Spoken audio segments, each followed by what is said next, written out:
Always action, action, okay? The words of Yuji Shimada as he sends the fighters back to their corners. This house is absolutely rocking. We are packed out here in the Mall of Asia Arena. Ready, go! And we are underway. Xiaobin of China against Chan Rothana of Cambodia. He's in the black trunks with the red trim. Chan Rothana has a very traditional style of Muay Thai type kickboxing. He likes to keep a wide stance and really throw heavy kicks and punches. Xiaobin has a very relaxed style. He likes to come out there with utilize that long reach that he's got, but we haven't really seen that ground game that he's actually known for throughout China. He's a very well accomplished grappler in his own right. That long reach of his has a double advantage because you can see there those elbows go nicely down all the way almost to his waistband there, so he's protecting not only his face with that high guard but his body as well with those long upper arms, so really well able to defend himself to a striking attack. Let's see if he can put it into practice, though. Kun Khmer kickboxing really is known for keeping that guard nice and high, protecting the elbows. But it's harder to defend against a takedown when you have your guard so high, because usually you see a kickboxer adapt their stance and they drop it down when they're facing a grappler. But Chan Rothana doesn't think he's gonna be grappling, but look at that. He immediately, Xiaobin shoots in and gets a nice takedown. We are seeing crowds all around Asia improving their knowledge at double speed of mixed martial arts, that they are very receptive here to technical MMA, and the crowd loved that takedown. I like how Xiaobin immediately shot in for the takedown right as Rothana was getting relaxed and starting to adjust his style. Immediately Xiaobin shoots in, get this fight, takes Rothana out of his comfort zone, and now we get to see what Rothana is like on the ground. He's got to use that cage. I like how Xiaobin's actually trapping the right arm there of Rothana.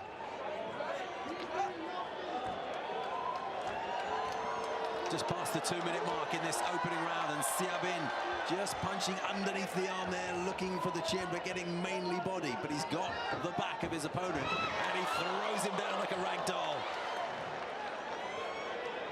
Rothana's trying to tie up those arms, but he's given up his back in the process. Xiaobin's got good side control here. He's trying to flatten him out, but he looks like he might be trying to take the back as well. He's got one overhook there on the arm, but Rothana's got his hand trapped there.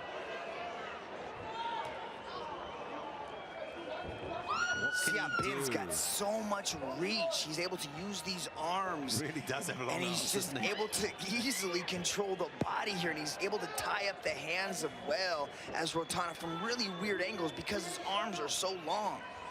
For a bantamweight, that is tremendous reach that he has. If he can make use of that proper effective use throughout his career, then he's got a successful time ahead of him. He's got to be careful with that punch to the back of the head. It's a forerunner to a tremendous takedown, though, and he looks for the back once more. An illegal blow is when a punch doesn't make a connection to either ear but lands at the back of the head. If you touch an ear, that's legal. See, this wrestling game, we haven't really seen it come from Xiaobin. We've only seen him kind of stand up and box with a lot of his other fights. So this is a whole new dimension that Rothana might not have been planning on.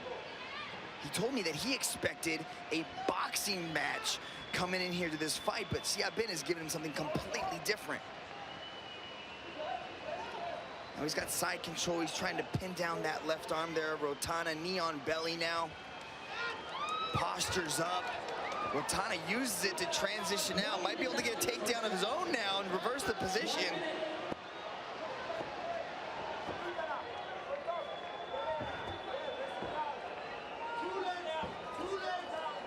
45 seconds left in this opening round. Chan Rothana, 4-2 as a professional, 3-2 in the One Championship cage. Got his hands full here. That's some good wrestling from Xiaobin. He was able to stop Rothana from circling out, pin the leg down, he used it to stand back up. Now he takes takes him back down to the mat. Now he's got side control. Is that a guillotine that could threaten a stoppage, Mitch? Nah, because he's out in side control. Siap Bin's got both knees on the side there, and he doesn't have any sort of leverage. So he's just holding him in position, and it's easy for Siap Bin to pop his head out.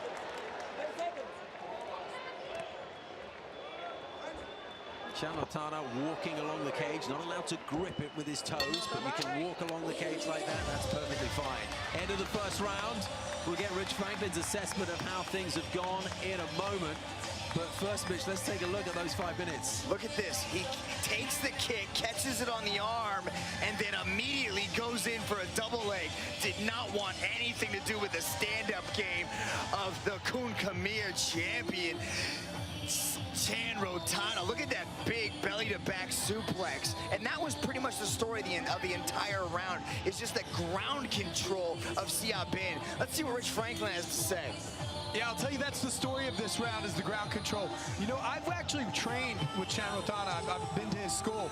And what's made him successful as a Cambodian fighter is that he is actually very adept in wrestling. So that's just a testament to how good Siap Bin's wrestling is. You can see the wrist controls he's doing and all that kind of stuff.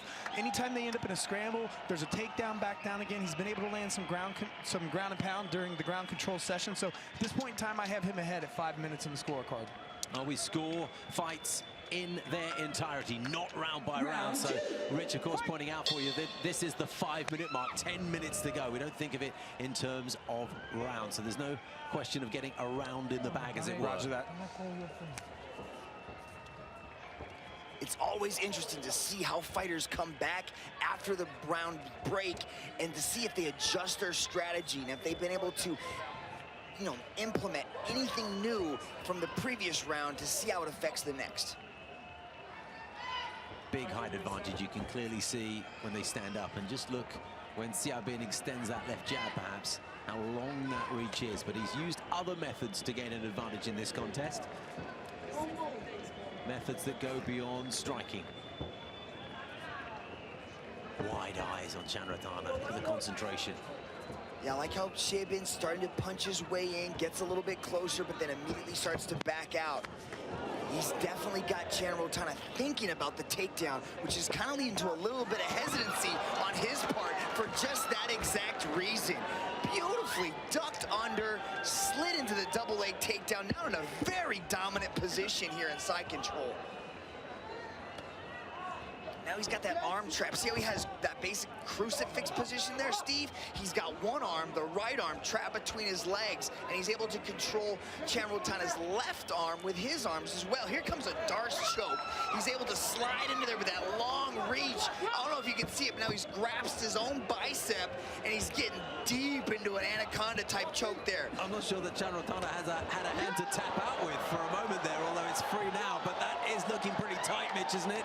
Yeah, he's got a little bit of space on one side, but that's really tight. He's tapped, it's over. Beautiful. Yuji Shimada was there looking very carefully. And Siap Bin jumps to the top of the cage to take the plaudits, as he should. That was it. He used those long arms to slide in, get that position, get that squeeze going on. And once he was actually able to transition into the bottom position, he got the leverage that he needed to finish the choke. Very unorthodox style choke. Well, Rothana had a somewhat resigned smile as he sat on the canvas, just as you saw Siap Bin jump to the top of the cage, and this is why. Let's take a look at that. That was beautifully done. He just slid under the punches. Watch this double leg. Bang, right there. Immediately got in, transitioned right into side control. He's got one arm overhooked there, long reach, and able to squeeze into the choke. Beautifully done for Siap Bin. Big win here in Manila. You've got to figure that this guy with his BJJ skills, with his wrestling skills, and his appetite for the takedown and those long arms can offer an awful lot in this sport. Dom Lau's in the cage, and he will have the official decision.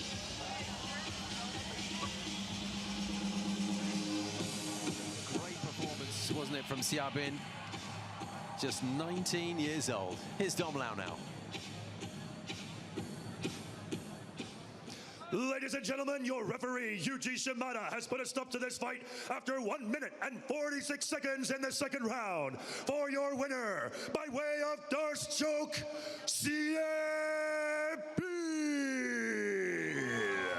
Siabin improves his record to 3-2, and he's got all the tools, isn't he? Those long arms and great technical ability.